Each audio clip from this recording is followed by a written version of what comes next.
তাহলে এই আলোচনাটা হবে তাদের জন্য যারা নিজেকে অপরাধ বোধ মনে হয় তাদের জন্য, কিন্তু যারা পাপ করার পরে সেই অনুশোচনা জাগে না, এই বক্তব্য তারা নিতে পারবে না।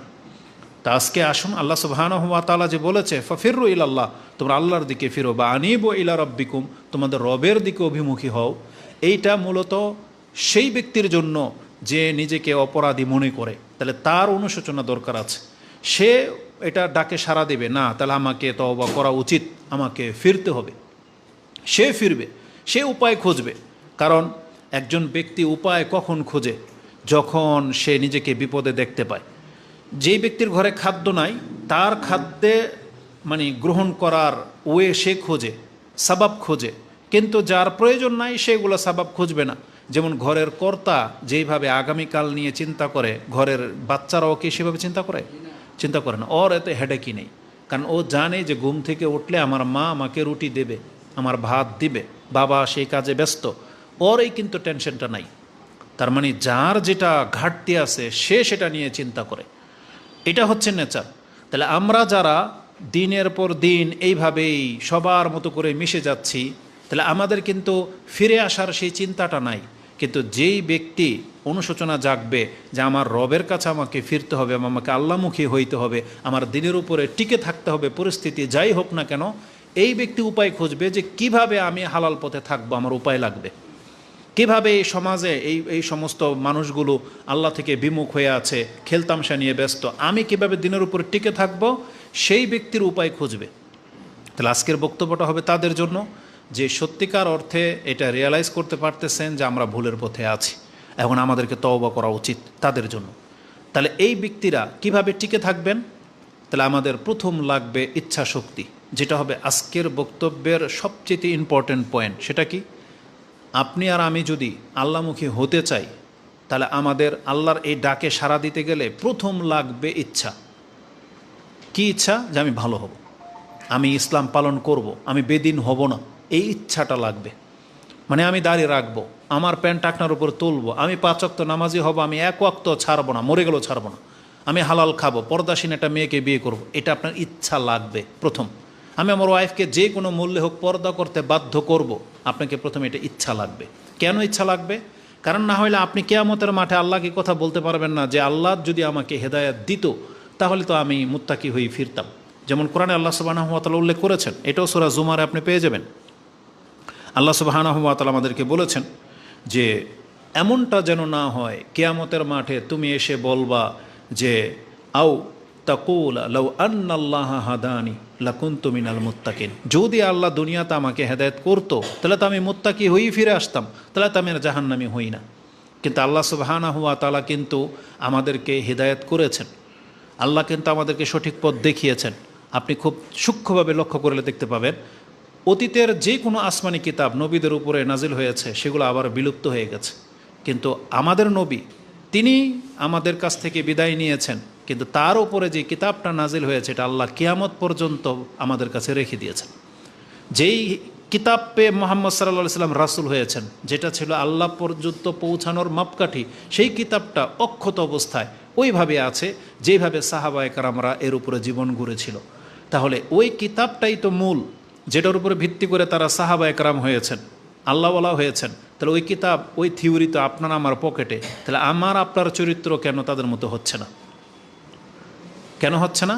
কারণ তারা উপদেশ পেয়েছিল, উপদেশ গ্রহণ করেছিল এবং ইচ্ছা করে তারা সেই পথে হেঁটেছে।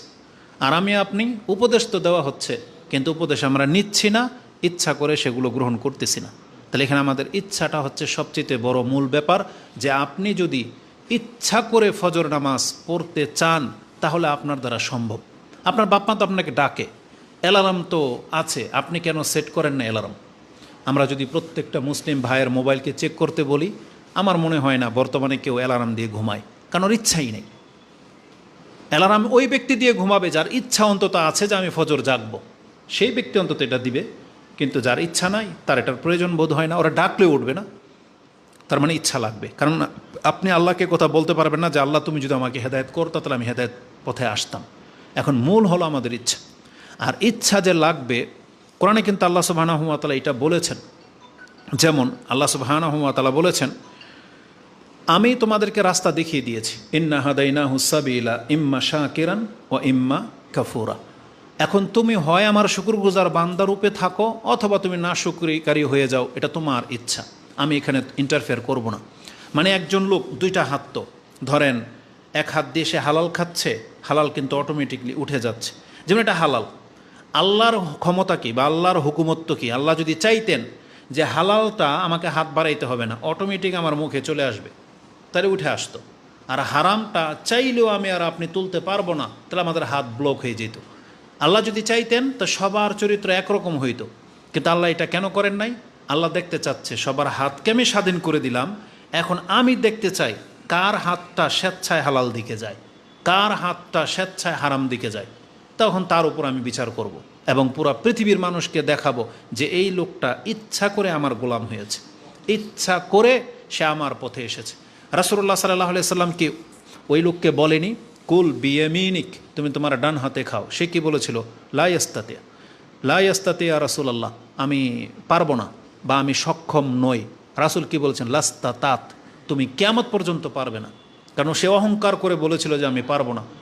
না হলে সে বলতো ইয়া রাসূল আমি চেষ্টা করতেছি, ইনশাল্লাহ আমি চেষ্টা করব, তাহলে পারতো। ও বলতেছে যে আমি ডান হাতে খাবো না, খেতে পারবো না আমি, তো বলছে তুমি কিয়ামত পর্যন্ত পারবে না। তার মানে এখানে ইচ্ছাটাকে প্রাধান্য দিতে হবে। আল্লাহ সুবহানাহু ওয়া তাআলা জানেন কি বলেছেন কিবলা পরিবর্তনের ঘটনায়? আল্লাহ বলতেছে আমার উদ্দেশ্য ছিল না কিবলা পরিবর্তন করানোর, তবে আমি এই জন্য শুধু কিবলা পরিবর্তন করিয়েছি, আমি দেখতে চাই আমার ইচ্ছায় কে আমার নবীর কথাটাকে মেনে নেয়। তার বাপদাদার ধর্মের খেলাফ যাচ্ছে, এতদিন ধরে কিবলামুখী হয়ে নামাজ পড়তেছি, আর আজকে যদি আমাদেরকে আবার বলা হয় বাইতুল মুকাদ্দাসের দিকে ঘোরো, তাহলে এটা আমরা মুসলিমদের উপর একটা আকাশ ভেঙে পড়বে।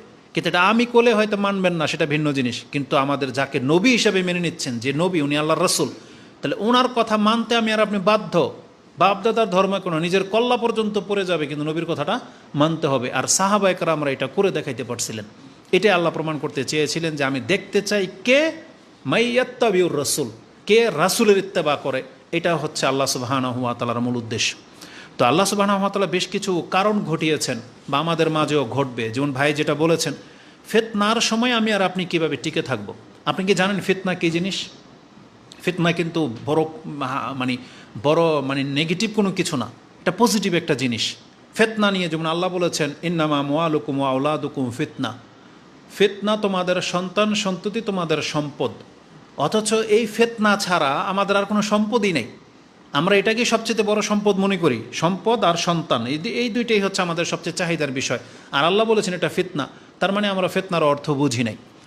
এই দুইটা জিনিস তখন একজন ব্যক্তির জন্য ফিতনা হবে, যেই ব্যক্তি সম্পদ পাওয়ার পর এখন নামাজ পড়তে পারে না, তাহলে আল্লাহ বলেছেন এই সম্পদ তোমার জন্য ফিতনা।